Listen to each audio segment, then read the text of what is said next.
Homelessness in New York isn't a new or surprising problem. With a very low minimum wage in comparison to housing costs anywhere in the city, it's no surprise that people sleep on and call their city streets their home. According to the New York City Daily Report of April 9, 2016 by the Department of Homeless Services, there are about 60,000 people enlisted in shelters, but not all homeless people call the shelters their home, as they find many of them unfit to house, which they have much of a right to do so. In February 2016, Governor Cuomo criticized the state's handling of the homelessness problem in this state, and this came after the announcement that 16 state shelters in New York had vermin or rodent problems, 18 with fire safety issues, and 8 with large amounts of mold growing in them, with also soiled mattresses. And while there are bad shelters out there, there are also programs helping people with different experiences and problems in the city get a handle on their housing situation and life in general, such as with different church organizations. We decided to visit one of these organizations to hear and spread the experiences of people who get help from these organizations in order to raise awareness on an issue right outside of our front door. To do that, we went to New Life Fellowship Church and first met the staff to understand what went on day to day at the facility and get their inspiration. My name is Dave Jennings, and I'm the Executive Director of the New Life Community Health Center. In 1996, we took our first team to the Philippines, and we felt like we were being led to start medical missions in the Philippines. There was one nurse in particular, a Filipino nurse, who was working at Elmer's Hospital and felt a calling on her life to use her acquired skills and talents of nursing for medical missions. What happened is we went there, and what developed and grew out of that was a tremendous educational program and ministry for young people. And so now, 20 years later, we're celebrating 20 years of having gone there. We have a family that's living there, and we have about 250 kids in an after-school tutoring program. We have 15 little girls, 10 years old, that we're taking through a homeschool experience where we're educating them from 4 years old all the way up through college. And a lot around education and that kind of a program. Back in the late 90s, this nurse came to me and said, "Dave, I thought we were going to do medical missions, but we're doing this educational program, and what are we going to do along those lines?" And at that time, there was some real needs we felt here in our community that I was aware of. There was one family where there was an adult son who had a drug addiction, his wife who had had several miscarriages. There was another relative that had some medical issues, and then the mother herself ended up falling down the subway steps one day. She was going to her house cleaning job. She was an immigrant mother. She had overstayed her visa, so she was out of status. Broke her leg, cut her head open, and she ended up in Elmhurst Hospital in the post-op. And I knew some of the nurses here in the community because we had a lot of nurses, medical people here in our church. And I contacted them, and we got there, and we saw her when she came out of post-op and came to, and I saw the look on her face, and she was terrified. She didn't have health insurance. She had overstayed her visa, and she was afraid what was going to happen. And it was at that point that dots started to connect for me, and I realized that while we wanted to do this medical mission thing in the Philippines, that there were needs right here in our own community that we need to be aware of. And so I went online, I found an organization called the Christian Community Health Fellowship. At that time they were based in Chicago. I called the phone number, talked to the executive director, and he said, in 2 weeks at Eastern University in the Philadelphia area, we're going to be doing a conference, why don't you come? And so I took this nurse and her friend and another friend of mine, John, and the four of us went down there. And I'm a business person, I'm not a medical doctor. And so I went there and I was like, what's the business plan? What do we need to do this, to help the immigrants in our community? What I ended up leaving there with was we needed to pray and trust God. So we came back the next month, we put a thing in our church bulletin that said, we're going to meet once a month after church, and we're going to gather medical people to pray and trust God and see what God's doing. And so we did that for about 3 or 4 months, and all of a sudden we had a big room of people that were interested in this kind of a thing. We said, let's do a health fair. And so in January of 2001, in that big shell room out there, it was painted orange at the time, we had our first community health fair. And we did some seminars for cancer awareness for women and other kinds of topics. We did blood pressure checks, glucose for the sugar. We checked cholesterol, general health exam kind of things. And so when the weather got better in June, we did one in the parking lot. And it was amazing. People were pulling their cars over. People were walking by. We washed their car while they were getting their blood pressure checked and everything. And we're like, wow, this is really good. So then we went to Moore Park over there on Broadway. It's the fellow who wrote "'Twas the Night Before Christmas," Clement Moore. There's a park named after him. We went over to his park. I made flyers and all this stuff, and all we did was set up our tents, and next thing you know, we were overwhelmed with people. So we realized we didn't have to do promotion, just set up our tent. So I started with like my SUV. Now we actually have a trailer with a sign on it and everything, and all the stuff that we need is in there. You know, the nurses told me, "What do we need, Dave?" And I went and bought everything. I set the stuff up, and then the people came and did it. So that's how we kind of got started. Kind of went from there. Again, that was 2001. Since then, we've done like 88 health fairs and served about 4,500 people, free health fairs in the community. Then the church bought this building, and in 2005, we started the renovation on National Make a Difference Day. So we had like 50 kids from a local college come and volunteer, and we started lining up the things. Then a church in Michigan said, "We want to help you." And so I was buying supplies as I raised the money just in my car. They actually gave us some money. We had a big truck come, took the windows out and put a crane through and sheetrock, and it's kind of gone from there. And I don't know how much you know about this community, but this is the most diverse neighborhood in the world. Elmhurst is 2.4 square miles, and there's 175,000. There are actually probably more that don't get counted because of the way that goes. We've served people from 108 different countries of origin. Out there on the wall, you'll see the map, and there's a listing of all the countries. And this all started because we wanted to do medical missions in the Philippines, which was just one country. I could have never in the last 15 years gone to 108 different countries and done medical mission, but God gave us an opportunity here in our community. Everything you see here physically is all done with volunteers. Your father's even volunteered here over the years. People to paint, sheetrock, carpet, everything. People just rallied around us to do it. We've also served now, I believe it's something like 13,000 people since we started in 2005 on the indoor. We do around little 2,000 to 2,500 a year are served from what we do. If we could change things in society in order to help homeless people, what do you think they should be?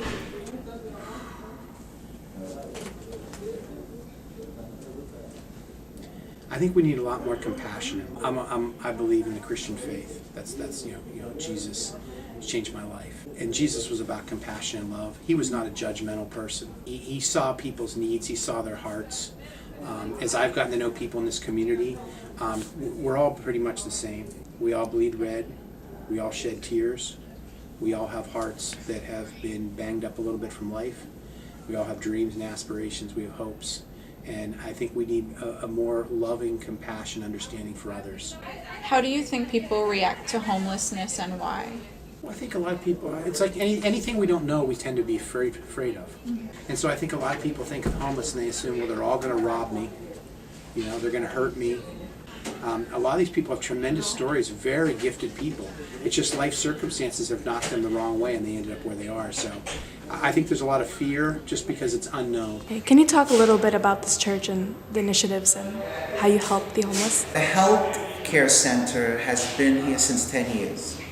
They provide medical service to the homeless. There's over 200 to 300 people that come here on a weekly basis. Most of these people are from South America, Central America. They are homeless, they live in the streets, even in the winter. And this is a place where they come to eat. But at the same time, they come to take a shower, clean towels, clean toiletry, clean socks. And also it provides them with the Christian faith. You know, they read the Bible, they pray, they worship. And also it provides them during the wintertime when they need a blanket. This is a place they come to get a blanket, especially when they get outside in the streets. There's also for social work facilities that helps them for social work and to find a place to work or even to live and find a shelter home. So it's a really, I come here and I do volunteer work. I prepare chicken in my home, bring it here, and I feed the people, you know, and we supply them with food. They're very hungry, they don't have families, and it's a great place to come to have a hot meal, take a hot shower during the course of the year. Yeah. How long have you been working here? I volunteer here for over 5 years. 5 years I've been volunteering here. It really makes me feel good. I'm very happy to be here with them. I like making chicken, barbecue chicken for them. I also read the word, so I really enjoy being here. How would you change the way that New Yorkers react to homelessness? I think the way we will change are the stereotypes. I think these people are hurting. I think the way we should change is we should really find ways how we can help them, and also to change the mindset of people that they really are not dirty people. They're very clean people, just that they don't have a place to live. Have you ever been in an incident where you thought that you were about to be homeless, or like you feared homelessness, or like you came close to the experience? You know, it's funny you ask that question because I was homeless at one time. I remember my father threw me out of the house. I didn't have a place to live, so I slept in the car for 1 month. So I slept in the car for 1 month. I couldn't take showers, that was the problem, so I would go to my friend's house, but I was homeless for 1 month. It's a terrible thing to sleep in a car for 1 month. So yeah, I was homeless once. How do you think homelessness in New York City is different than homelessness in like less populated states or countries? Like how does it differ that there's thought to be so much opportunity here in New York City and there's like still homeless people living on the streets? Well, there's over 100,000 homeless people in New York City. How is it different from other areas? Other areas you may have 5 or 10 people in that community, but in New York City, in a population of 9 million people, most of these people live in parks, under bridges, they make cardboard condos. I mean, if you walk to New York City, you'll see thousands and thousands of homeless. Now, if it's someplace up in in different areas of New York State, in an urban area, then you have parks and there's less people. So that's the difference, I believe. And I really feel bad for these people. They're hurting. They don't have a place to live. So this is a place where they could receive love. It's all about love, and they feel love, especially when someone cooks a meal for them, and they bring in these trays of chicken and pasta. And then we try to help them. There's even, giving someone a towel or giving someone a blanket in the wintertime. It's a powerful thing to give somebody a blanket. Or we even give coats. We distribute over 500 coats. I mean, good coats, North Face coats. A lot of people volunteer, and also there's a lot of donations here. So a lot of families come here and actually bring clothes with them at the same time, yeah. Is there any person's story that you met that stands out to you? One story is a guy that was diabetic. He will have to take insulin, and he told me that he lives in the trains. And the reason why he lives in a train, he doesn't want to live in a shelter. They are petrified, terrified living in a shelter. Shelter, they steal their clothing, they steal all of their valuable items. So this one individual came from Nepal, and he lived in the subways, in the tunnels. And he told me that one time he almost died because he didn't have his insulin. They had to take him to the emergency room. And that he has 3 daughters all the way in Nepal. And it's just sad that he's here all alone and his family is so far away. And it's just, he started to cry, and he made me cry. And I gave him a couple of dollars. But this is a man that's dying from diabetes. And he comes here a lot, and he really loves being here, What are your religious beliefs? I don't really have religious belief. I just believe there's a God, there's a creator. And my faith, if you call it the faith, my faith is Christianity. I believe that just to love everyone. Even if you're a Muslim, a Jew, a Buddha, whatever you are, we have to love each other. Not kill each other, but help each other. That's my belief. With the staff's help as translators, we also interviewed a few people in order to get their story and understand their mentality to the issue themselves. How long have you been homeless? ¿Cuántos años tú estás viviendo en la calle? 8 years. What level of education have you completed? ¿Desde qué nivel fue tu educación? 6th grade. How long have you lived in New York City? ¿Cuántos años tú estás viviendo aquí en Nueva York? 8 years. Have you ever had this job before? ¿Tú nunca tenías trabajo? Más por un rato. Just for a little while. How did you find this church? ¿Cómo tú conseguiste esta iglesia? A base de un amigo ahorita. A friend. It's a friend who told me about this place. Do you have any children? ¿Tienen hijos? Yes. Pero He has the families in Mexico, and he does have a son. A son. Can you speak a little about your childhood and parents? ¿Tú puedes hablar algo con tus o sobre tus padres y madres? Sí, ¿Un recuerdo? bastante. Mi madre y mi padre me abandonaron. His Como parents 10 años. abandoned him when he was 10 years old. Fallecieron. Fallecieron. How did you get into the position you're in? ¿Cómo tú llegaste en la posición que tú estás ahora? En base de un amigo también.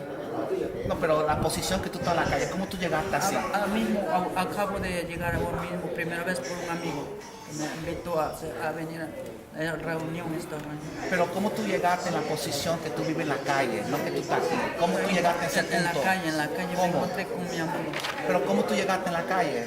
porque me vine pues para acá, este país. So, tú saliste de México, viniste aquí, no conseguiste trabajo. Nada. He came from Mexico here, but he didn't find a job. And that's why he's homeless. Have you run into any problems with the police regarding discrimination and persecution? ¿Nunca llegaste en discriminación con la policía contra ti? No discrimination. If we could change things in society in order to help homeless people, what do you think they should be? Si tú pudieras cambiar la sociedad sobre la gente que vive en la calle, ¿qué tú cambiaras para esta gente que está aquí? Primero agarrar un trabajo y echarle ganas a trabajar. To find them a job and so they can accelerate into finding a good paying job. How can we improve the community of New York as a whole? ¿Cómo tú puedes, qué tú crees cómo se puede ayudar a la comunidad de Nueva York y hacerlo mejor en Nueva York? La comunidad. Trabajar que se pueda. He's saying to work. They need work. They need to patience. How do you think people react to homelessness and why? ¿Cómo tú crees que la gente, el público, reacciona contra la gente que vive en la calle? ¿Cómo ellos reaccionan? ¿Cómo? Yo pienso que es muy diferente. El que tiene trabajo piensa diferente y el que anda en la calle es diferentemente, o sea, Pero ¿cómo reaccionan? ¿Cómo? diferente. They react differently. And they look down on them because they have jobs and they don't. How are they treated differently from others in society, and what can we do to How are change they? it? I can't hear you. What? How are they treated differently from others in society, and what can we do to change this? ¿Cómo ellos te tratan a ti como otras personas que tienen trabajo que como usted? A uno lo toman como cualquier, como algún animal, como que uno es uno personal, no es nada. They treat him like he's not a person, like he's an animal. Okay. What was the second part of the question? What can we do to change this? ¿Qué nosotros podemos hacer para eso? Primero, una ayuda que nos dan un alimento es lo primero, ya después. He says that food, we could give food, supply them with food, and a place to live. How long have you been homeless? ¿Cuántos años tú estás viviendo en la calle? Calle, yo no tengo como un año más o menos. A year, 1 year. ¿Cuántos años tú tienes? Yo 57. He's 57 like me. What level of education have you ¿Qué completed? nivel de educación tú tienes? Pues de educación no, yo vine pues, estudié para contador privado, nomás que no. ¿De qué grado? ¿Qué grado? Grado. Mi papá tercer grado, se siente mal. Mi papá fue tercer grado. Second grade. Mi papá tercer grado. How long have you lived in New York City? ¿Qué tiempo tú estás viviendo en Nueva York? Apenas tengo yo 2 años, 16 meses apenas. 2.5. Yo vengo de Atlanta y en Have you ever had a job before? ¿Tú nunca tenías un trabajo, anteriormente un trabajo? No, sí, y me gustaría tenerlo fijo. Pero tú nunca tenías un Sí, sí, sí, tenía un Sí, he had a job, yes. esporádicamente. Está bien, tú tenías un trabajo. How did you find this church? ¿Cómo tú conseguiste esta iglesia? Por parte de los amigos. Communication, friends. Do you have any children? ¿Tú tienes hijos y hijas? Sí, pero no aquí todos están en No importa. ¿Tú tienes hijos? Yes, he does. Can you speak a little bit about your childhood and parents? ¿Tú puedes hablar sobre cuando tú fuiste un niño y sobre tus padres y madres? Sí, yo recuerdo parte Sí. de todo eso, sí. Dígame algo de cuando tú fuiste un niño. You want to know his childhood and his parents. Yeah. Algo que tú te recuerdas cuando tú fuiste un niño y de tus padres. Eso que es la pregunta. Bueno, yo recuerdo que anteriormente no tenía uno que peinarse que antes de sentarse a la mesa y todo eso. Nos enseñaban anteriormente el inglés en latín, ¿me entiendes? Y ya después de allí ya crece uno y ya empieza uno a agarrar su camino mal, ¿no? A veces mal, a veces bueno. He remembers etiquette in his home. His mother taught him how to sit down at a table, to eat as a family, and he learned the Latin language. How did you get to the position you're in, homelessness? ¿Cómo tú llegaste en esta posición que tú vives en la calle? Porque yo venía con la mentalidad de hacer otra cosa, no, pero yo cuando llegué, cuando empecé a conocer a los primeros amigos que viven en la calle, y yo me empecé a juntar con ellos, y cuando empecé a juntar con ellos, pues me llevaron a un parque, y en ese parque pues ahí nos quedábamos, ¿no? Pero yo pensaba diferente, ¿no? Salirme de ese parque y empezar a buscar trabajo, a lo que venía yo, pero pues me dediqué a andar pues, también de... When he came to this country, he was looking for work, and then he hanged around other friends that were in a park. And then that's when he was looking for work, and he didn't find any work, and they were together as a family in the streets. So he became homeless because there was no work for him. Have you run into any problems with the police regarding discrimination and persecution? En un momento la policía tenía discriminación contra ti, porque tú sabes, tú vives en la calle, la policía, discriminación. No, discriminación no con la policía, no, solamente que usted esté viviendo en un lugar de los niños o que lo vean viviendo, no, lo están haciendo, viviendo peronía, pues claro que sí entra la policía, pero yo tengo un problema. Pero no, ninguna discriminación. No, the police had never discriminated him, only when he's in a park, like drinking and his children playing, that they said, leave, and tell him to leave, most of the time. How could we improve the community of New York as a whole? Excuse me? How could we improve the community of New York as a whole? ¿Cómo nosotros podemos ayudar a la comunidad de Nueva York? ¿Cómo? Yo siento que hay veces que el que quiere cambiar, cambia, ¿no? Y aunque le busca por su manera, cambia, ¿no? Y la gente que no quiere cambiar se acostumbra a andar en la calle, ¿no? Por decirlo. Y se trabaja nada más poco, porque si para uno una parada, a veces hay trabajo, un día a veces no hay trabajo y todo, y se va uno acostumbrando a eso, ¿no? Y lo malo pues es de la bebida, el vicio, ¿entiendes? Más. Pero ¿cómo tú cambias la comunidad? ¿Cómo tú lo cambias? Como yo lo cambiara, pues de qué manera, mire, pues yo siento de que poniéndole unos talleres, ¿no? Para enseñarles a trabajar, ¿no? Para el que quiere cambiar, para el que no quiere cambiar, pues pueden seguir en la calle, ¿no? Okay. He's saying that he would like to have schools, vocational school, to help the homeless to find a vocational job, to get a job, to provide for their families, to provide jobs. Sí, porque también hay muchos shelters, ¿no? También no viven los shelters porque los shelters no son buenos para... He says the shelters are not a good place to live, and that's why he wants to get out of the shelters to find places to live. How do you think people react to homelessness and why? How do people react to homelessness and why? Yeah. ¿Cómo tú crees la gente relaciona con la gente que vive en la calle? No, mire, como dice el dicho, no, si todos nosotros hiciéramos la unión Pero como otra gente, como yo, otra gente reacciona cuando ven ustedes, como ellos reaccionan. No, pues, cuando reaccionan, pues cuando nos ven así, sentados o cualquier cosa, hay gente que nos lleva de comer, o veces que nos llevan de beber, dicen trabajo, de beber, y todo hay. O sea, hay gente buena, no hay gente Yeah, he mala. says there's a lot of good people. The reaction, the people bring him food, bring him something to eat, something to drink, so they're very helpful. In conclusion, as we saw, homelessness is obviously a big issue in New York, but with the help of many organizations helping thousands of people a year, the homeless have a foundation that they can work off of to get out of their predicament and provide for themselves fully. If you'd like to contact the New Life Fellowship Church to make a monetary donation, there's a link in the description to learn more. Lastly, don't be afraid to volunteer for such a cause and learn more about local organizations that help the homeless near you, as you can truly make a change